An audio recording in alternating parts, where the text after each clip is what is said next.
23편 1절로 6절까지 말씀 우리 함께 봉독하실 때 저와 여러분이 한 절씩 교독하도록 하겠습니다. 제가 먼저 1절을 읽겠습니다. 여호와는 나의 목자시니 내게 부족함이 없으리로다.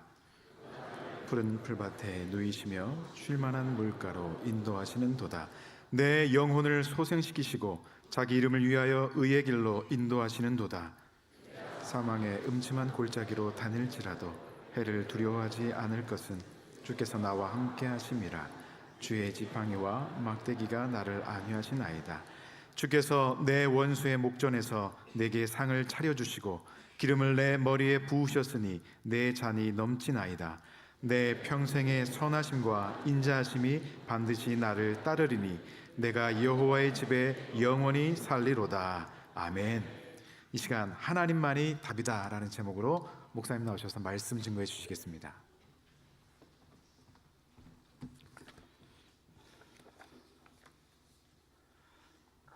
전 이 교회 목사로서 저희 집에 있는 아이들이나 또 우리 교회 가정에 있는 아이들 위해서 기도할 때마다 늘 이 기도를 합니다.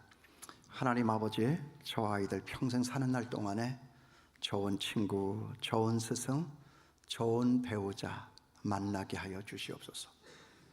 그리고 좋은 교회를 만나고 좋은 목사님을 만나서 행복하고 흔들림 없이 단단하게 잘 살 수 있게 하여 주시옵소서. 분명 우리 일생에서 좋은 친구를 만나고 좋은 스승을 만나고 좋은 배우자를 만나고 좋은 교회, 좋은 목사님을 만나 사는 것은 행복입니다. 그것은 정말 우리가 만날 수 있는 복 중에 큰 복입니다. 왜냐하면 우리들 인생은 우리들 인생길에서 누구를 만나느냐라고 하는 것에 따라서 좌우가 되고 결정이 되기 때문에 그렇습니다. 누구와의 만남 대단히 중요한 것입니다. 오늘 이 시간 저와 여러분 우리 모두의 이 만남이 그런 좋은 만남이 될 수 있게 되기를 바랍니다. 그러나 제가 앞서 말씀을 드린 그 모든 만남이 다 귀하고 좋은 복이지만은 그 중에서도 우리들 일생에서 최고의 만남이라고 하는 것은 어떤 만남이냐? 하나님과의 만남입니다. 하나님과의 만남입니다. 이 하나님과의 만남, 이 만남은 우리 인생의 최고의 만남이자 큰 축복이다. 왜 그렇습니까? 내가 하나님을 만나면 내가 변하고 내가 만나는 이 세상이 변하고 그리고 내 인생이 달라지기 때문에 그렇습니다. 하나님을 만난 사람은 달라집니다. 하나님을 만나면요 악한 사람이 선한 사람으로 달라집니다. 하나님은 거룩하신 하나님이시기 때문에 하나님을 만나면 제일 먼저 무엇이 달라지느냐? 악한 사람이 좋은 사람이 되는 거예요. 사람의 그 품격이나 인격이 달라진다 하는 것이죠. 거룩하고 선한 사람으로 달라진다. 성경에 보면 돈만 알고 온갖 불의를 행하던 삭개오가 예수님을 만나자 달라집니다. 전혀 다른 사람이 됩니다. 또 성경에 보면 예수님과 함께 십자가에 달려 죽을 수밖에 없더니 강도 한 사람이 그 시점에서 예수님을 만나서 짧은 만남이었지만은 천국을 들어갈 수 있는 놀라운 특권을 얻습니다. 여러분, 이런 이야기는 성경 안에만 있는 것이 아닙니다. 가진 자들에 대한 온갖 미움과 증오로 사람을 죽여놓고 그 죽인 인육을 먹기까지도 했던 지존파 6사람이 그 예수 그리스도를 만나서 그 인생이 달라지고 천국에 간 것을 저는 알고 있습니다. 왜냐하면 저는 그 전도의 현장에 있었던 사람이기 때문에. 그리고 또 누구든 하나님을 만나면 약한 사람이 강한 사람이 됩니다. 우리 하나님은 이 천지를 만드시고 창조하신 전능하신 하나님이시기 때문에 하나님을 만난 사람들은 누구나가 다 능력을 얻고 새 힘을 얻고 세상을 이길 수 있는 힘으로도 살 수가 있다 하는 거지요. 어린 다윗이 골리앗을 이길 수 있는 능력을 가질 수 있게 된 것은 하나님을 만났기 때문입니다. 또 비겁해서 예수님을 버리고 도망을 갔던 베드로가 그 주님을 위해서 죽음의 길을 마다하지 않고 꿋꿋이 갈 수 있었던 것은 바로 그 하나님의 아들 예수 그리스도를 만날 수 있었기 때문입니다. 여러분, 다시 말하지만 하나님을 만나면 인생이 달라집니다.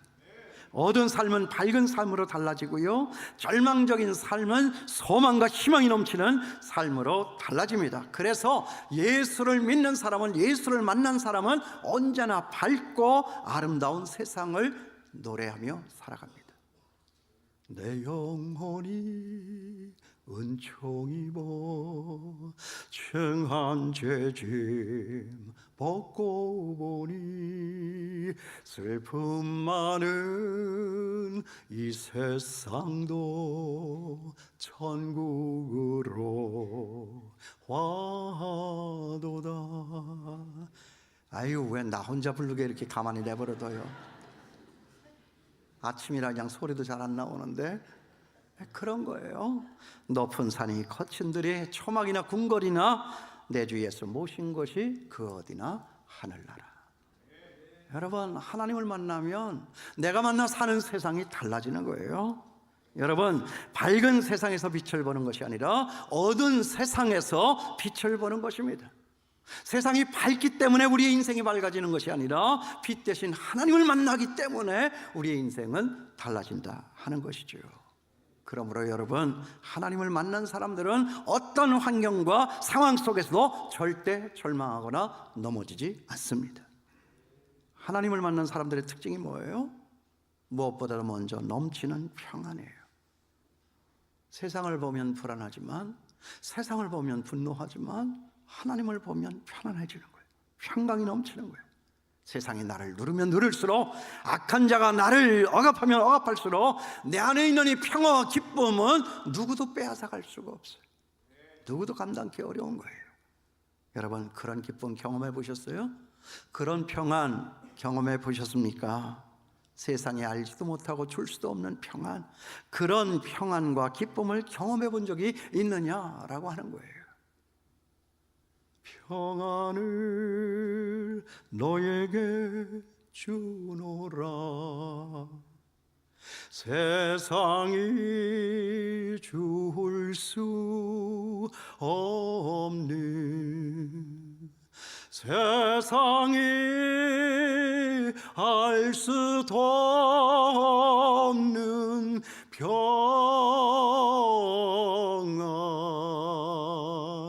평안, 평안, 평안을 내게 주노라. 이 세상에 줄 수도 없고 알 수도 없는 평안, 저는 이 시간에 여러분에게 이 평안을 드리고 싶습니다. 하나님의 평강이 저와 여러분의 남은 이 평생에 언제나 함께 하기를 주님의 이름으로 축원합니다. 평화의 하나님이시기 때문에, 구원의 하나님이시기 때문에 세상 모두를 이기고 우리에게 영원한 평화를 약속하시고 그 평화를 실제 우리의 삶에 가져다 주시는 주님이, 그 하나님이 내게 있기 때문에 하나님을 만나 사는 사람들은 언제나 평안하다 하는 거예요. 오늘 여기 시편 말씀은 평안에 대해서 말하고 있는 거예요. 여러분, 이 시편을 기록한 사람이 누구죠? 다윗입니다. 그는 왕이에요. 그것도 이스라엘 나라에 있어서 아주 가장 강력했던 때의 왕입니다. 태평성대의 왕입니다. 모자라는 것이 없습니다. 두려울 것이 없습니다. 거칠 것이 없습니다. 그런데 그 왕 다윗은 이런 고백을 그의 인생 마지막 끝자락에서 하고 있다. 이걸 우리가 좀 주목해 볼 필요가 있어요.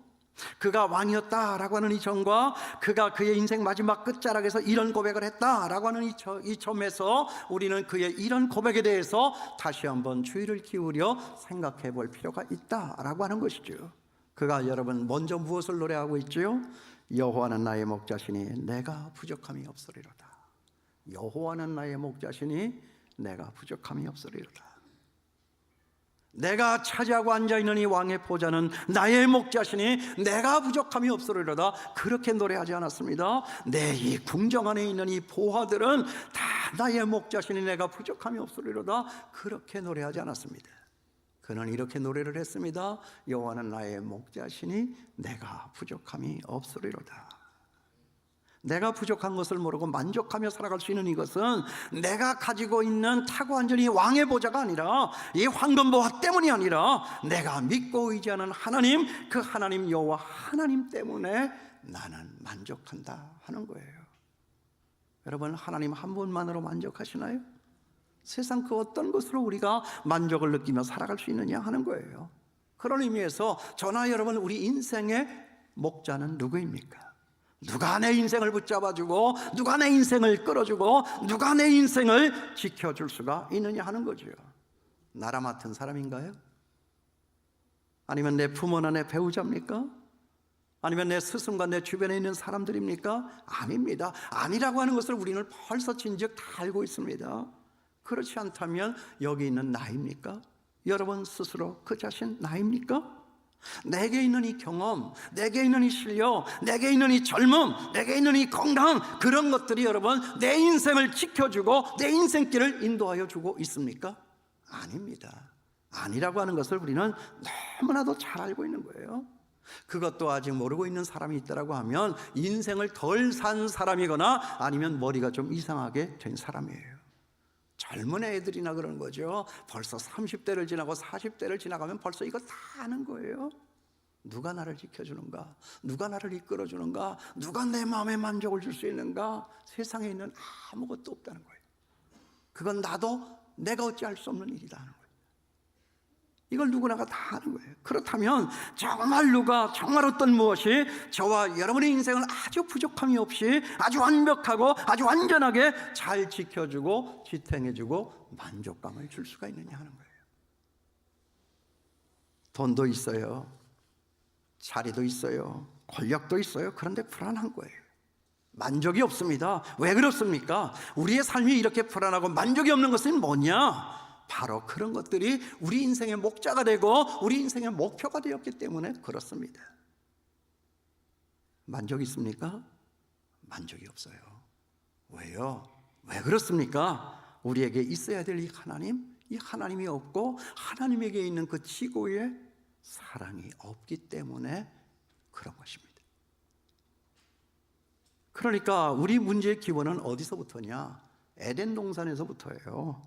하나님을 거역하고 하나님을 떠난 그 순간에서부터 우리 인간 마음속에 생겨난 그 큰 구멍, 하나님이 있던 자리, 그 빈자리, 그 거대한 웅덩이는 세상에 있는 다른 어떤 것이 채워봐야 채워질 수도 없고 그래서 만족할 수가 없다는 거예요.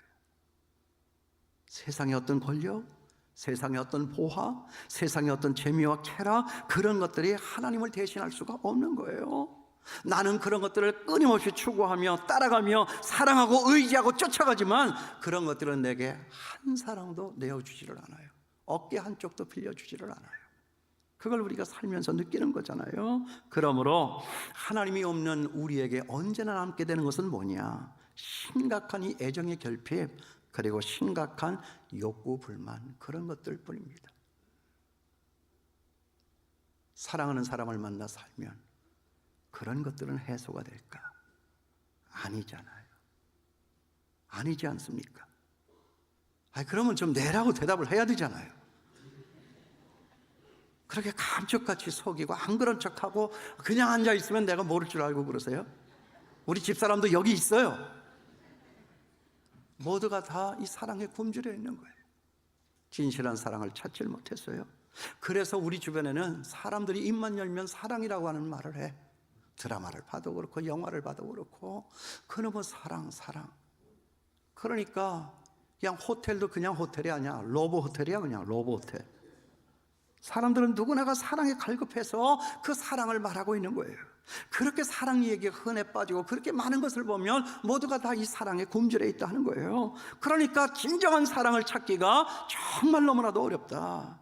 그러니까 싸구려 사랑만 가득하지요. 거짓된 사랑만 가득하죠. 왜곡된 사랑만 가득한 거예요. 그러니까 우리가 살면서 힘들어하는 이유가 거기에 있다는 거예요. 부모님들은 아이들에게 온갖 것을 다 주었다라고 말을 하지만 아이는 정작 내가 받아야 할 그 사랑을 받지 못했다라고 애들이 반란을 꿈꾸고 반란을 획책하는 거예요. 맞잖아요. 그러다가 보니까 요즘 우리 대한민국은 중독 사회예요. 중독이 없는 사람들이 없어요. 알코올 중독이나 약물 중독은 물론이고요, 우리 일상에서 찾아볼 수 있는 이 중독들은 너무나도 흔한 거예요. 보세요. 카드를 계속 긁으면서 쇼핑을 하고 돌아와서는 곧바로 후회를 하는 쇼핑 중독이 있어요. 그리고 또 참 특이해요. 남의 것들을 그렇게 골라가면서 몰래 훔쳐보는 이 관음 중독이 있어요. 아이들 말고 다 큰 사람이라고 할지라도 게임이나 오락 그런 것들에 붙잡혀 사는 사람들이 너무나도 많아요. 시간은 없어, 예배도 못 나오고, 시간은 없어, 성경을 읽질 못한다라고 하면서도 그 게임기, 그 스마트폰, 그 오락을 계속 하고 있더라고요. 어떤 사람은 아침에 제가 새벽 기도 끝나고 이 헬스장에 가서 운동을 하는데 거기서도 자전거를 타면서 계속 오락을 하고 있어요. 중독 아니에요? 또 자식들에게 붙잡혀서 헤어나오질 못하는 사람들이 너무나도 많아요. 이것도 소위 말해서 내 집 아이의 증후군이에요. 중독증이에요. 끊고 싶어도 끊지를 못해요. 아니, 끊을래야 끊을 수도 없는 경우가 너무나도 많은 거예요. 요즘에 학교 폭력이 너무나도 난무하죠.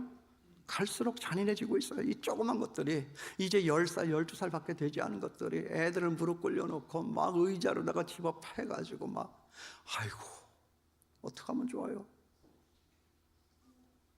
어떡하면 좋아요? 모두가 다 알고 있지만 그 해결점을 찾지를 못하고 있어요. 문제는 가정이죠. 가정의 테두리 안에 있지만 모두가 다 그 사랑이 부족했거나 그 사랑이 삐뚤어지고 왜곡했기 때문에 애들이 그런 거예요. 내가 너를 어떻게 키웠는데, 여러분, 아닙니다. 그 사랑이 사랑이라고 생각을 했지만 그 사랑은 사랑이 아닌 거예요. 그 사랑이 왜곡이 돼서 생겨난 문제들이다 하는 것입니다. 그 왜곡된 사랑을 가지고 아이의 엄마는 아이 중독증에 걸려 있는 거예요. 아이 때문에 하나님이 보이지를 않고 아이 때문에 하나님은 언제나 뒷전으로 밀려 있어요. 이게 중독 아닙니까? 우울증도 마찬가지잖아요. 우울증 걸린 사람들의 증세는 뭔지 아세요? 그 사람들의 특이한 증세 중에 가장 특별한 증세는 뭐냐면 사람을 만나지 않으려고 하는데요, 사실은 그 반대입니다. 내면에는 사람을 그리워하는 마음이 너무나도 많았던 거예요. 아, 사람을 만나고 싶다. 그 사랑을 만나고 싶다. 그래서 그 사람을 놓치거나 그 사랑을 잃어버리면 사람들은 우울증에 빠지는 거예요. 삶의 의미가 없는 거예요. 살아야 될 가치를 느끼질 못하는 거예요. 그러니까 혼자서 스스로를 가둬버리는 거예요. 이게 우울증 아닙니까? 이처럼 모든 문제의 근원을 짚어 살펴 들어가 보면 사랑을 받질 못해서 생긴 이 욕구의 불만, 사랑, 애정, 결핍의 문제가 거기에 있었다 하는 거죠. 여러분, 우리는요, 세상에 존재하는 그 어떤 것으로도 만족할 수가 없는 거예요. 이런 면에서. 왜요? 우리가 명품이거든요. 왜 명품이죠? 우리 인간은요, 누구나 같아 사람을 겉모양만 보고 평가를 하면 안 돼.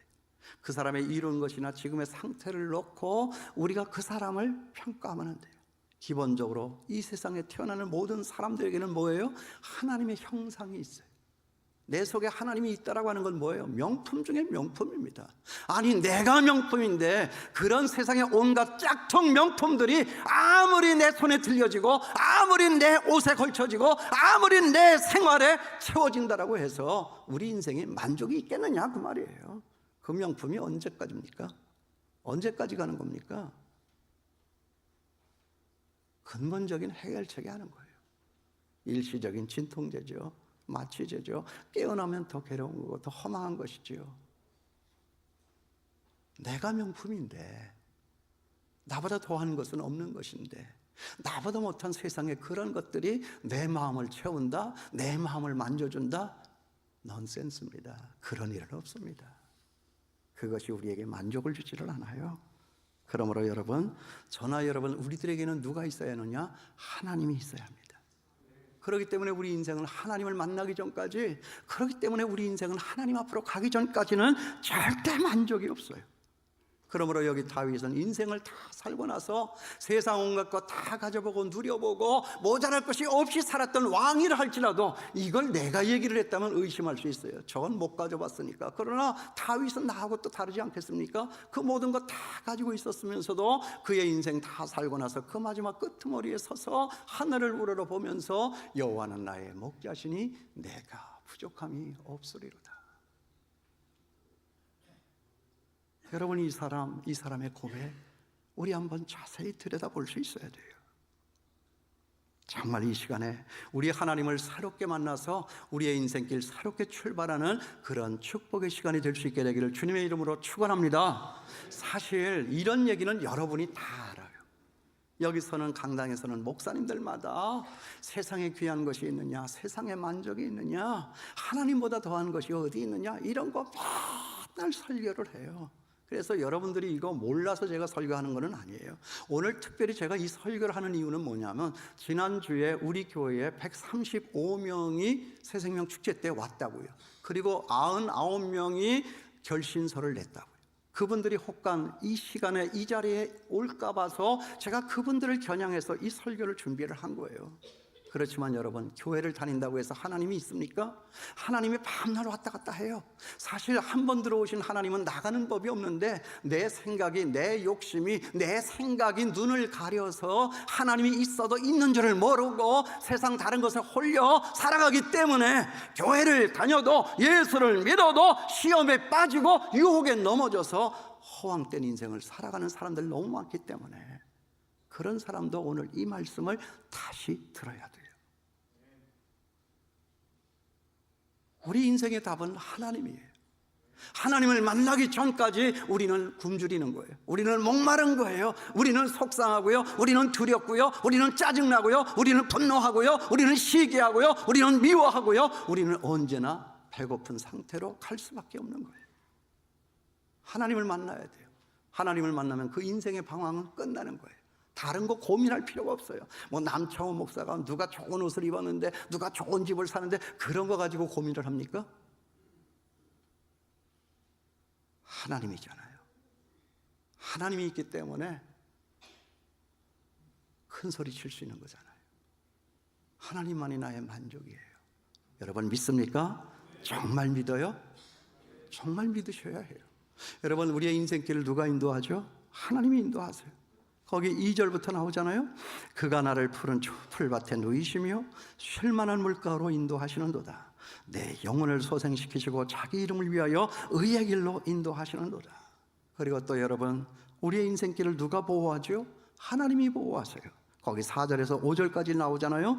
내가 사망의 음침한 골짜기를 다닐지라도 해를 두려워하지 않을 것은 주께서 나와 함께 하심이라. 주의 지팡이와 막대기가 나를 안위하시나이다. 주께서 내 원수의 목전에서 내게 상을 차려주시고 기름을 내 머리에 부으셨으니 내 잔이 넘치나이다.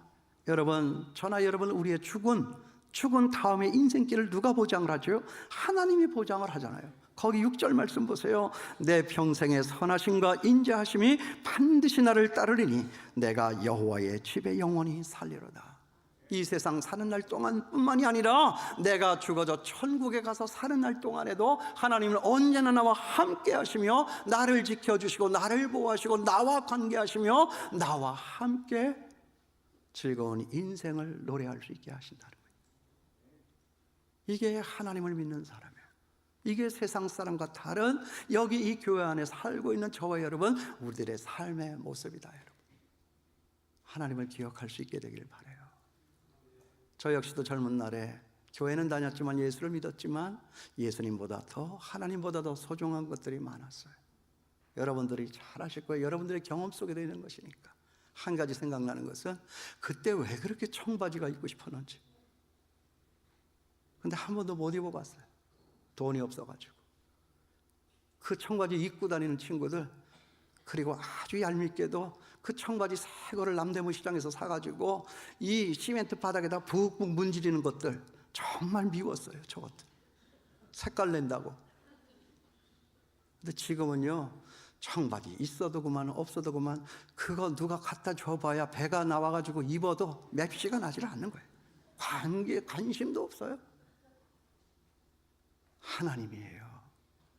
그때는 그것이 없어 숨 넘어갈 것 같고 인생이 다 나를 거절한 것 같이 정말 속상하고 아픈 가슴도 있었지만, 여러분, 하나님이 내 안에 들어오기 시작하면서부터 세상에 겁날 것이 없고요, 세상에 불평할 것 없는 거예요. 짜증나는 일 살짝 있지만 하나님을 묵상하면 하나님이 더 크게 내 안에 들어오시기 때문에 그 짜증 어디 갔는지 모르는 거예요.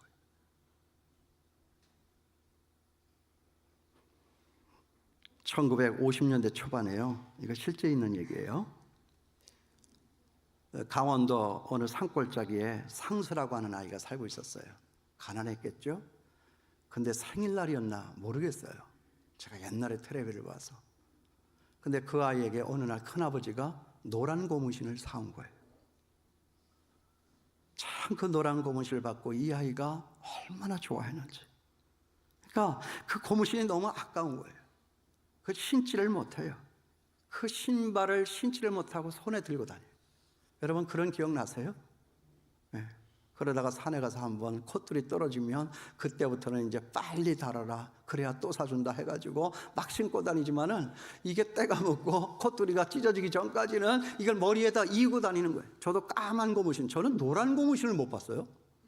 까만 고무신을 늘 신었는데 그 신발을 새로 사주시면 하느님께서 게을물을 지나갈 때 그걸 벗어가지고 머리에다가 이고 갔어요. 머리에다가. 얼마나 소중한 건지, 얼마나 귀한 건지.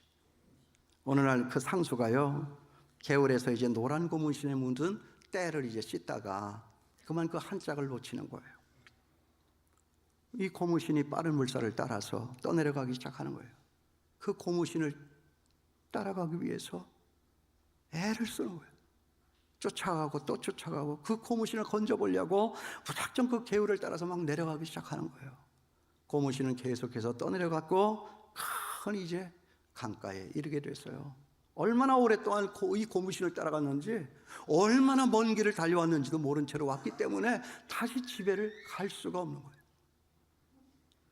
그래서 결국 길을 잃고 다시는 집으로 돌아갈 수가 없었어요.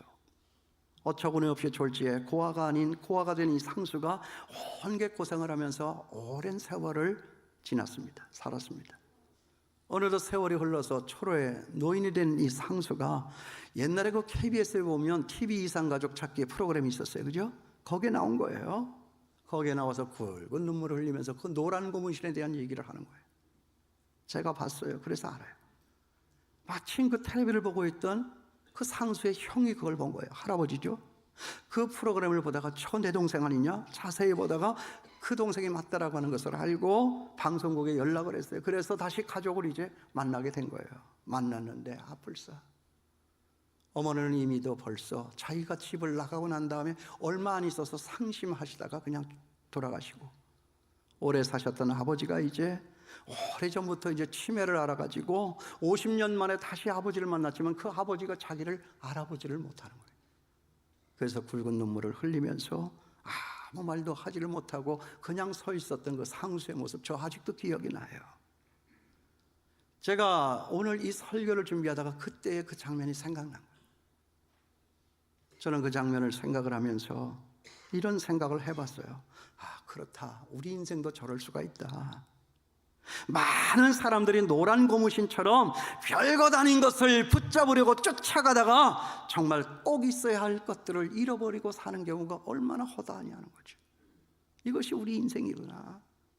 그게 바로 우리 인생이었네. 그러고 보니까 세상에는 꼭 잊지 않아도 될 것 때문에 꼭 있어야 될 것들을 놓쳐버리고 거기에 목숨 걸고 살아가는 사람들이 얼마나 많은지를 몰라요.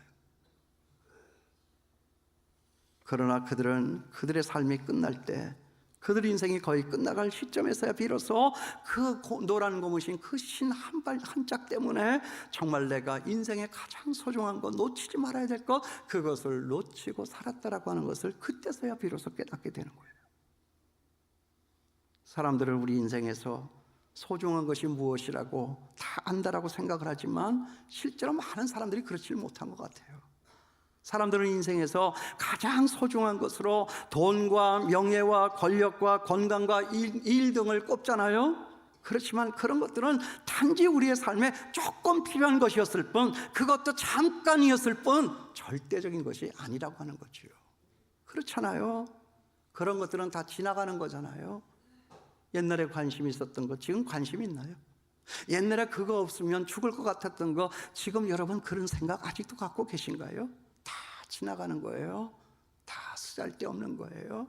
다 낡아지고요, 다 달라지고요, 다 변경되고요. 그런 것들이 달라지지 않으면 내 마음이 달라지는 거예요. 그런 것들 있다가도 없고 없다가도 있는 거예요. 그러다가 결국 어느 한 시점에 가서는 나와는 아주 상관없는 것들이 되어버리고 말잖아요. 그게 어느 때입니까?